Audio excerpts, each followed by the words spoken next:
Good afternoon, ladies and gentlemen, and welcome to another Propagandacast with me, ImperialDane, and today we have for you a 1 vs 1 on Elgetons, or Elgetons. Oh dear, I keep messing about in it. But nonetheless, Elgetons, I believe, or is it? Oh, right, never mind. Egel something. A 1 vs 1, yes indeed it is Elgetons. Right, I'll stop pronouncing it for now. For some reason today I'm having a bit of trouble getting it right. My apologies, most sincere in fact, for my blunder in pronouncing it for some reason today. Nonetheless, this rather interesting urbanite map, one side densely urban with a bank and even a police station, and the other one lots of hills, a bit of sandbags, some dead cows, the usual French countryside thing, well, for World War II that is, and a small trench up here with searchlights and everything, rather fun. And who shall be fighting off in the northern corner? We shall see MorgothMelkor. Must be on holiday from Middle Earth, but nonetheless, Kampfgruppe Melkor ready to hold here in Holland. And who shall he be fighting off? Oh dear, it's that dashing chap, Captain Dane of the 11th Armored Division, ready to give the Hun a good showing. So, let's get right to it. Of course, the western half is the more intense in terms of fuel, with the only medium yield, whereas the eastern half victory points. So it's sort of an interesting split, with this being sort of easier to defend. Then again, there's also a lot of gaps you can get through in all of these structures. Here. So it's not all that easy. And what do we see? Reconnaissance section on the move. Always nice to see. A bit of good politeness there. Hi, have fun. And what is this? Kettenkrat and Scorched Earth right off the bat. Now that's interesting. Certainly a bit interesting in several degrees. Of course, it means he's right away chosen already a strategy and a doctrine to sort of follow in suit. He's already booby-trapping points, rather hoping for me to go straight for this. I, of course, am not. I'm going straight for all of these nice and dandy high yield and low yield fuel points right next to the beginning, which is a bit more valuable than this right away, which is also going to be harder to defend. So I figure, why not go for the one that's easier to defend? And I seem to have a cold, which is always fun. Lieutenant heading out towards the east, a bit on his own for now. Of course, you have to be careful about that, as lieutenants do have a tendency of rather getting killed if they are on their own too long. But right in the beginning, I usually use them to just secure some of the other offhand resources, while I get a infantry section up to keep him company. In the longer run, Panzer Grenadiers marching out to all sides, some Gewehr with Gewehr 43s. Apparently using them to secure territory, all of them, which is a bit not entirely something I do with them. And he's also spreading them out, which is, considering you're facing the British, is perhaps not the best option, since the British infantry section will be able to take on a Panzer Grenadier section on its own. So that's sort of not too great there, and I made a slight mistake. I've sort of mistook my positions of the infantry section, the reconnaissance section, and the lieutenant, and so I dashed off the infantry sections where I thought the lieutenant was. Then I realized that, wait, that was the reconnaissance section.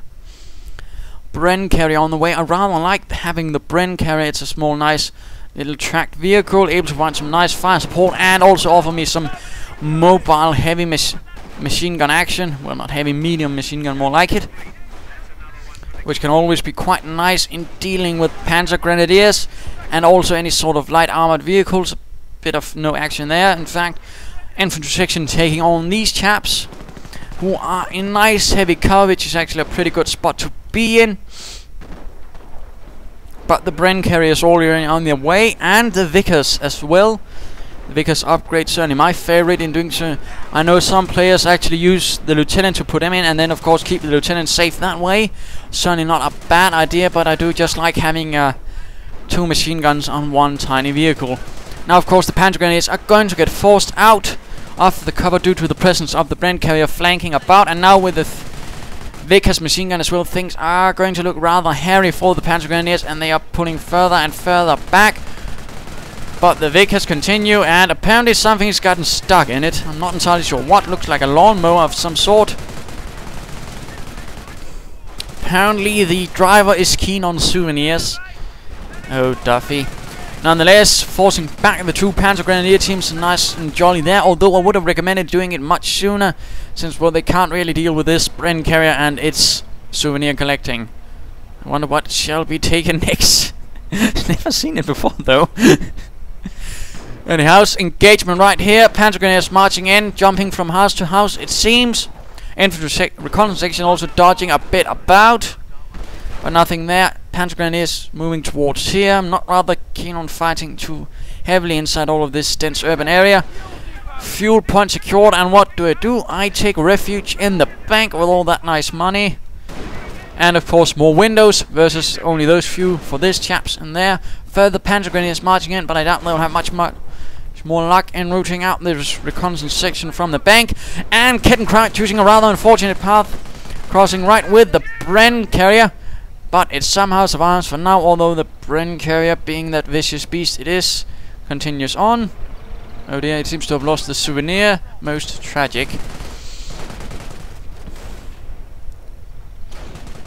Was probably the lieutenant that told him to knock it off. But we are seeing a good position there. Heavy cover protects them rather nicely from the Bren carrier until, of course, it moves about to flank. Not really the best time of engagement here. Bren carrier continues to move. And the reconnaissance section here is still holding out, forcing back one Panzer Grenadier team. Second team trying to do a bit of harassment, cut off the fuel point. Good move there. But they are standing right in front of the Bren gun, getting suppressed. In fact, since those two machine guns can do quite a bit of suppression if used properly. And looks like these Panzer Grenadiers are going to take some rather heavy losses. 2 men down, in fact. Heavy Vickers machine gun emplacement being laid down there to protect the fuel there. Act as a bit of frustration there and limit the amount of territory my opponent can maneuver around in. Bren carrier holding on here. Panzer Grenadiers taking up positions here. I'm of course not aware yet that he has gone for scorched earth. Bren though getting quite a bit damaged, all those rifle shots opening up there, but might want to do some self-repair. Reconnaissance section evacuates the bank. Takes up position here to do some bit of pressure on these chaps in this little tower. Sniping one.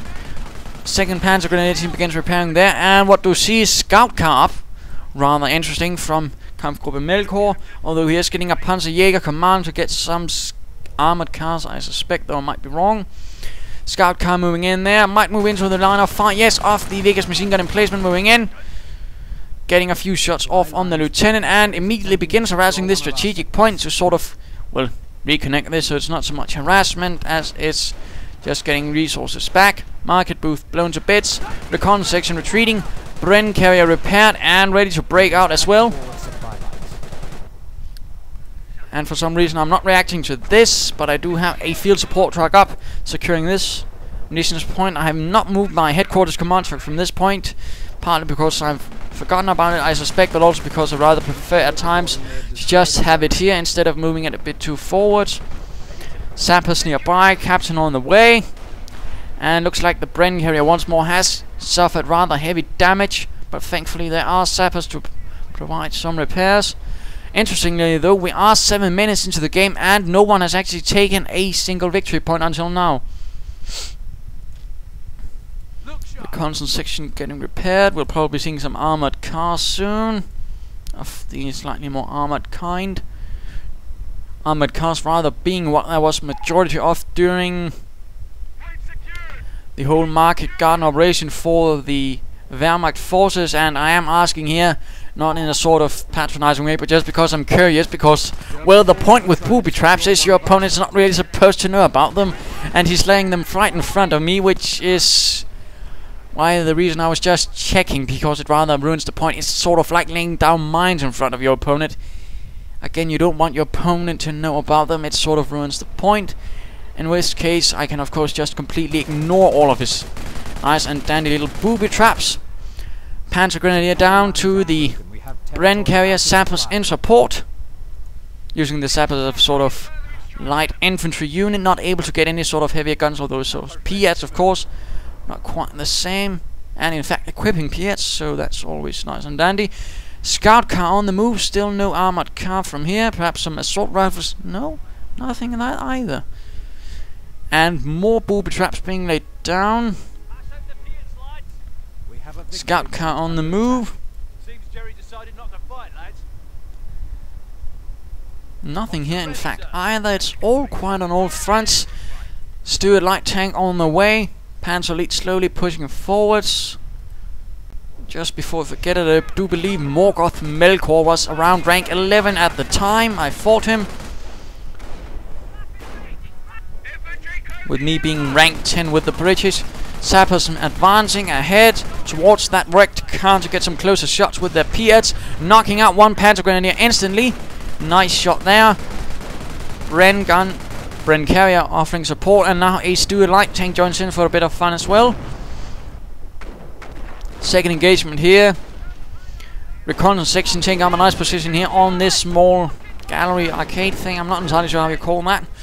Scout car flanking about, getting some nasty shots off on my lieutenant, forcing him to retreat, but the Vickers machine gun gets off some shots of its own. Western part of this area, or the map in fact, is getting slowly into my hands. The town proper now bearing the Union Jack ever slowly. Second sappers section on the move, figuring just like the Luftwaffe team, I might as well try and use them for a bit of support as well, since they are cheaper than in fact an infantry section. Why not try and use them in slightly larger groups and see what happens, eh? British hanging about here for a cup of tea, although more likely probably forgotten by me. And what is this? No armoured cars in fact, but going straight for the Marder 3 tank hunter. Jet black, rather nice. Of course I have no awareness of this. That's of course going to be quite a bit of an interesting surprise. And it certainly is interesting. He's not gone for armoured cat to sort of deal with the infantry I have, but instead he's rather expecting the armour that I'm probably going to be throwing at him, in which case he got the Marder 3, so good move there. Not a bad idea to try and sort of anticipate where your opponent might be going. Panzer Grenadier running up the hill, but running into steep machine gun fire, and a sapper team which immediately begins laying down mines. Yes, indeed, sappers can lay down mines. And you rarely see the British sappers lay down mines, even in times where the British are in fact floating ridiculously large amounts of munitions. So, if you do have sappers, if you do have munitions, why not try laying down some mines? You might just come to like it. Marder 3 setting up in a rather close configuration of Overwatch, getting one sapper already. And of course I'm immediately warned off to this, and I'm quick to get that Stuart out of there, since it's not really built to withstand the Pack 40. Lieutenant once more looking in a slightly nasty spot. Kampfgruppe Melkor pushing hard towards the east, having rather realized the west is not where he's supposed to belong in particular, since, well, let's just briefly pause. This is not really Marder country. There's too many buildings blocking line of sight, line of fire. Of course, that also means I can easily flank them right here. So this is not really Marder country. This, on the other hand, large, huge tracts of land, open, rather nice spot for a Marder 3 and any sort of self-propelled guns like that. And of course armor as well. So keep that in mind. In fact, let's go have a look at Kampfgruppe Melkor and see what he's up to. Scorched earth, of course. A bit of Marder 3 and a scout car. Anything from his bases? No, nothing at all. But lots of Panzer Grenadiers. In fact, 5 teams, 1 with an assault rifle so far. Will more be equipped with them? Apparently not. But Marder 3s look like to be advancing slowly. Not in a leapfrog way, but just plopping up both at the same time. And meanwhile I am pushing hard in the west, ensuring that's certainly going to be mine. Via the mine. Oh ho ho, I'm so witty. Oh so pretty. Oh dear, I didn't just sing that. And reconnaissance section coming under fire. 17-pounder gun going up here, rather perhaps anticipating the Marders might be moving a bit too close here, in which case a 17-pounder is going to be rather nice. But no, instead he's pushing hard towards the west now for some reason. Interesting why. Now going straight into close quarter urban warfare, which of course the Marder 3 shall not excel in too much. Of course you can't keep them here. That's only going to get him so far into the country, but of course now we can get an idea of how many buildings he has booby-trapped. Quite a few, in fact.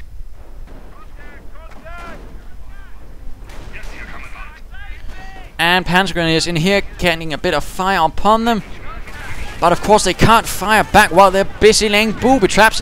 Piat's firing away from this nice position here, heavy cover, and of course a nice dominating presence of this entire area.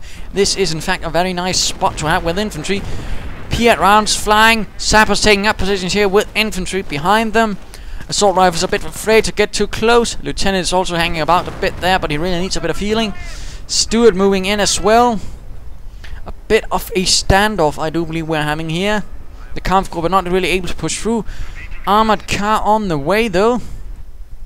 Bren gun in a sort of reserve position here, ready to react if anyone tries to break through in the west, northwest.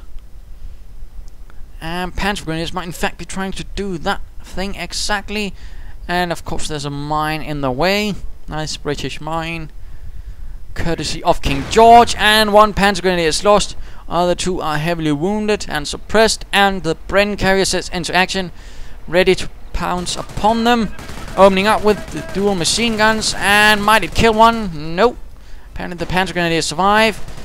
And the Bren gun pulls out, not wanting to get too close to those Marder 3, since I am quite aware now that they are probably going to be hanging about here, having a small party. Sappers continuing to hold the position here, opening up with Piat rounds once more. Panzer Grenadiers in the postal office. Not finding any cookies in the mail. Must protect our munitions from enemy advances. And Captain setting off the booby trap here, but getting out of there. Bren gun doing a bit of nice harassment here.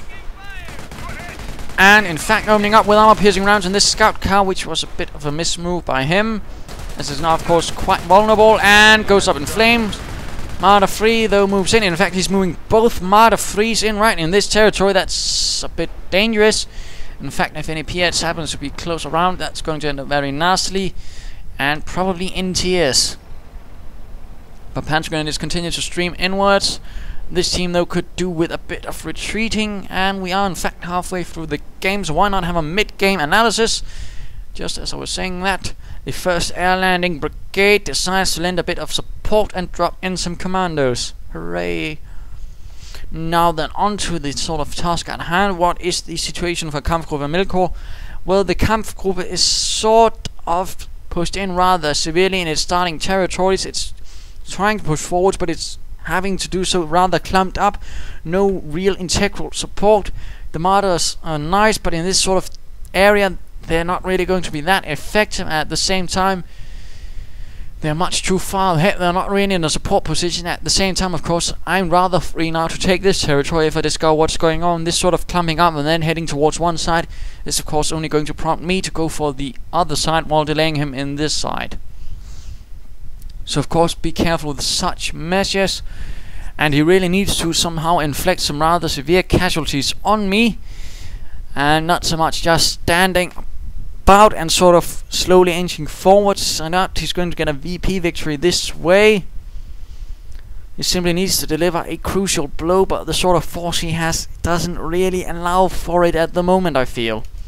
Whereas for me, well, I basically need to keep him on his toes, keep pressuring him different places, and of course keep harassing him. In that way I'm currently going to keep him off guard and constantly shifting from side to side without really truly achieving anything. And let's return to the game. Panzer Grenadiers continuing forward, repairing the Marder there. Second Marder getting forwards. Commandos moving in for a nice bit of harassment here. Armored car reacts though. Or does it? No, there we go.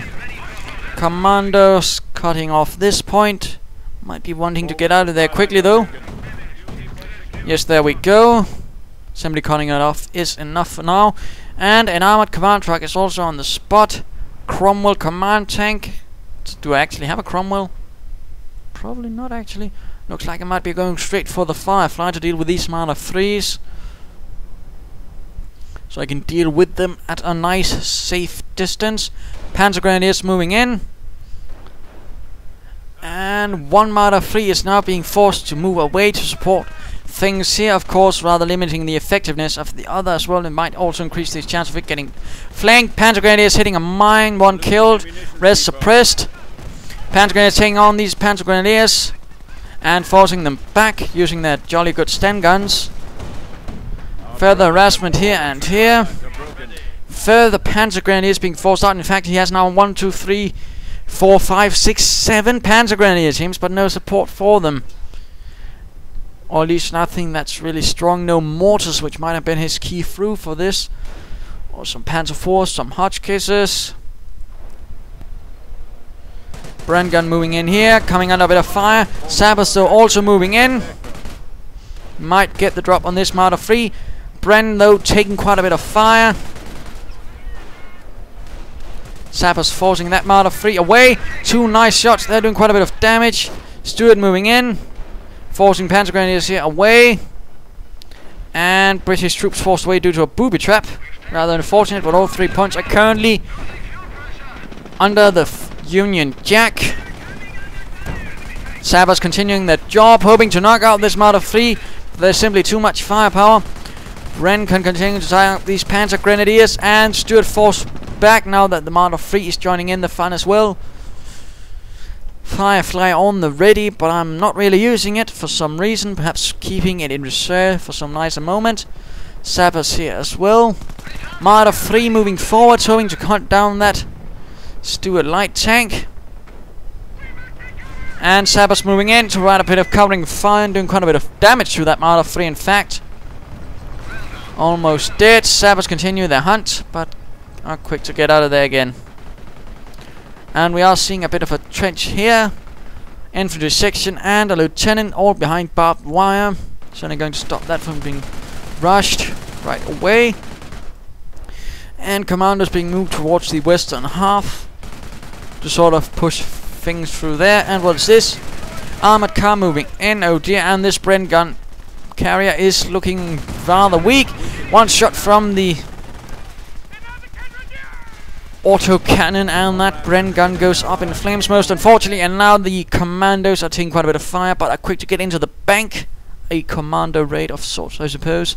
Marder 3 is getting repaired, having suffered quite a bit of heavy damage, having been used in methods they're not really suited for, since they're not really anti-infantry weapons and really should be kept closely guarded lest you want them to go boom. Firefly though advancing slowly, feeling this is the time for the Firefly to shine and blow up German armor. And Kettenkraut on the way here, doing a bit of harassment here. We are seeing a lot of mines there in fact, although they are getting detected now due to the Kettenkraut of course. The Consul section though stopping this nonsense and taking the victory point back. And armor car getting repaired, and the police station being turned into a forward barracks. And Stuart moving in here for a bit of flanking as well. Marder 3 marching out as well. Assault Grenadiers also on the spot. Some Panzer Grenadier teams have been lost. Nothing else though out of Kampfgruppe Melkor though.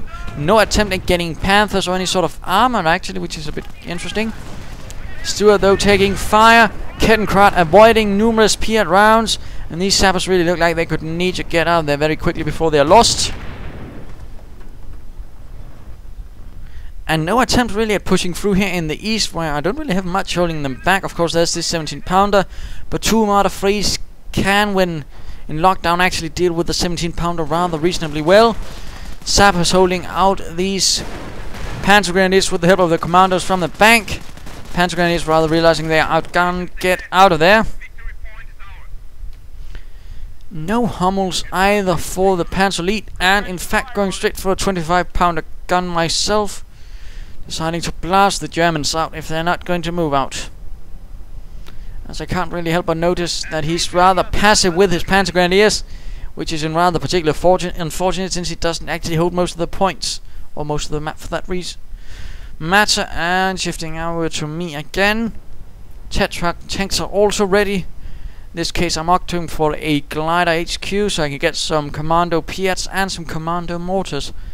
Lots of mines here, but they're not really doing much. I fear the Kettenkraut just discovering them. Abandoning the trench laying behind the lieutenant. Have to stop this sort of harassment. Sabres advancing here, but coming under quite a bit of heavy fire. And the 25 pounder is ready. And Firefly moving in, taking quite a bit of fire, but also getting a few shots off. And more specifically now with those two Marder 3s locked down, I do have a nice target for this piece of artillery.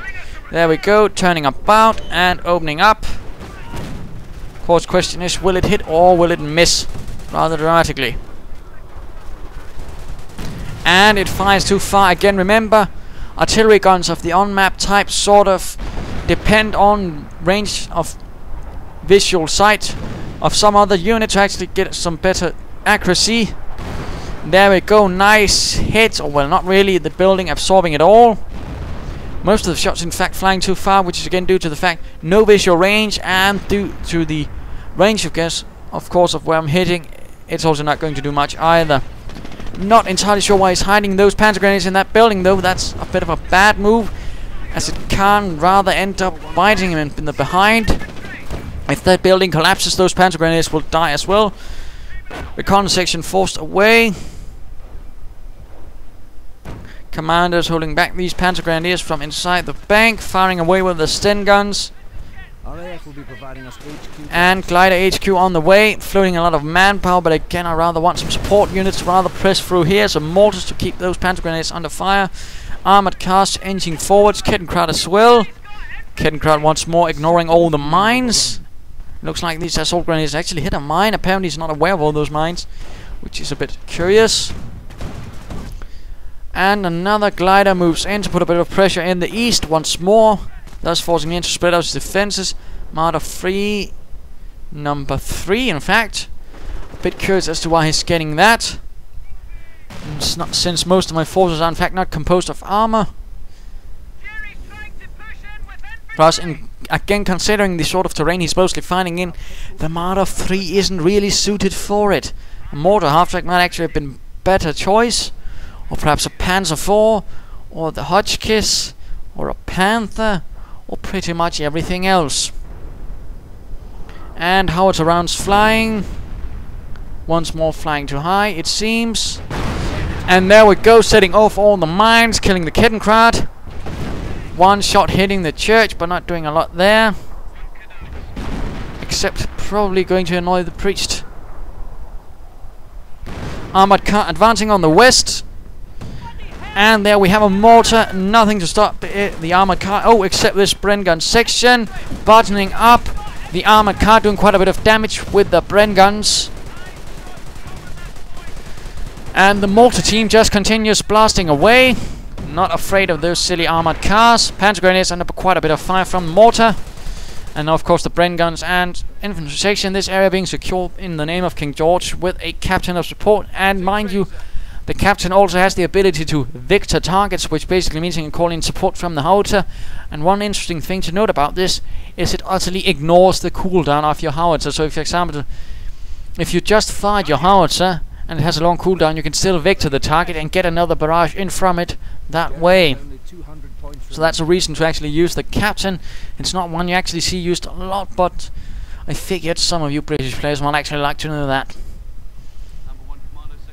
And Sapper setting up here, realizing this is probably not going to be booby-trapped since he's never actually been close to that building. Panzer grenadiers charging in straight into the arms of the commanders, and the commanders greeting them with submachine gun fire and a hand grenade. How polite of them. And two Panzer grenadiers down instantly, and looks like another, oh dear, assault rifle team lost in the fire. That was certainly unfortunate. Mortars opening up, commando Piets moving in. Lots of Piets and a Sten gun. Nice combination. And of course commando smoke. Sappers ready to be reinforced, and this Firefly is ready but not really doing anything for the moment, just in a sort of nice laid back position. It looks like they are going to push through in the east now, rather realizing things have rather bogged down in the west. Once more realizing he doesn't have the eastern victory point. Glider taking a bit of fire. Commanders taking up cover, but they are taking quite a few heavy losses. And victoring target, I do believe. Yes, there we go, in fact. And commandos getting torn apart. Get out of there, commandos. And armored car taking a few shots. The captain only thing to hold him back. Another shot on the armored car, almost taking it out. And looks like further shots are not missing. 17 pounder opening up. And this armored car is incredibly lucky, narrowly avoiding getting destroyed by howitzer shells every single time, but it is forced to get out there in the end. Glider destroyed. Looks like I shall have to make for the counter-attack in the east. 17 pounder continues to blast away. Interestingly enough, he's not pushing forwards with his Panzer Grenadiers to actually clear out this 17 pounder, thus opening up the way for his martyrs and further control in the east. But no, he's just taking points, and of course now the 25 pounder is done cooling down and is of course now opening up here on these Panzer Grenadiers. Apparently they tried to booby-trap it, but it's not really the best thing to be doing while under fire from artillery. Sappers moving in. Not really getting the most out of this Firefly, and that's a bit of a mistake on my behalf. I do apologize. Panzer Grenadiers taking quite a bit of fire. And getting in sector artillery, knocking out that sabotine with one shot. That was a bit unfortunate for me. Of course, at the same time, you have to sort of wonder why did he choose this sector. It's not really the most vital one, and of course I can just go straight next to it when there's also this rather nice ditch. So it's a bit curious why he chose this sector in particular, since there's nothing really important in it either, except a single strategic point. And finally getting a mortar half-track, that was certainly about time. Piats opening up, stand gun as well. Reconnaissance section on the move as well. Captain joining in for a bit of fun as well.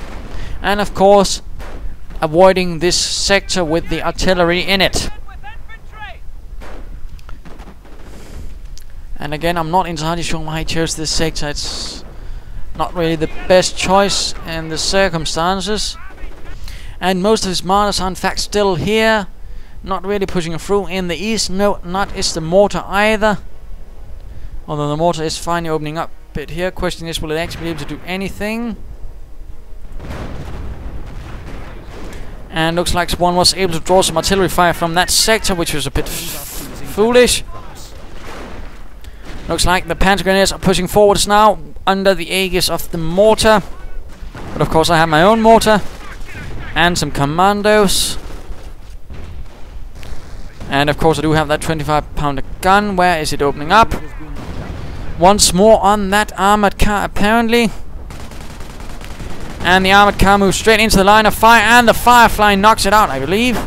No? What did knock it out? Apparently that Melkor's machine gun in place. I'm not entirely sure why it had a frame rate drop. I apologize. But quite a wrecked landscape, gliders and shell craters everywhere, while the Panzer Elite Kampfgruppe is pushing through here in the west. Melkor going for this victory point once more, while I'm going for this one. And he's not really able to push through. Some of his Panzer Grenadiers being deeply wounded. He has 4-man teams, but not really what I think he needs to push through. And of course I do have this mortar to also protect this point, and those Panzer Grenadiers might come to regret it very soon. And mortar fire opening up. Firefly opening up, and now he has 2 mortars. Quite a bit of mortar fire support there, but I think it might have been more useful if he had gotten it a lot earlier. And in fact, yes, there we go. Mortar is lost. And a commando Vickers machine gun as well, suppressing all of these Panzer Grenadiers rather nicely, while commandos run a bit of fire support as well. These Panzer Grenadiers are only going to have a rather hard time pressing through. Fighting continues in the west. Firefly forced a bit back, and Melkor going GG, rather realizing he's wasted the chances here. This strip of Holland will be under the Union Jack now. And this mortar half-track is standing in a rather unfortunate place and getting some artillery right into it, so there we go. A victory for the 11th Armored Division and the Allies, while the Kampfgruppe Melkor is forced to retreat, having done its best but rather mismanaging its resources and placing them in the wrong section. So, what can we learn from this? Well, martyr fleets aren't really the sort of unit you put into a heavily urban territory and just stand back like that. For the most part, they did very little. I feel it also was very late. He actually got around to getting those mortars. He didn't really press enough in the east. He sort of got stuck up in the east and then just lost all momentum, all initiative, and apparently also all hope. Had he been more aggressive in the east, perhaps he might have broken through, knocked down that 17 pounder, and of course opened up for those martyrs to really dominate. But sadly, he never got around to that. I really feel that might have been his major mistake. that and never really getting any support for his panzer grenades, just relying on numbers instead of tactics and combined arms. For the British, who are laying down mines is good. Bren carriers are rather nice with that 30 caliber machine gun Vickers there. Commanders can also be useful, of course don't charge them into the infantry. And well, staying out of the range of the martyrs is also a good spot.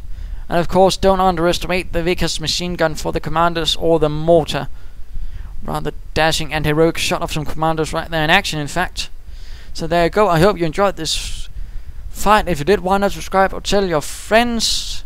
So there you go. Cheers.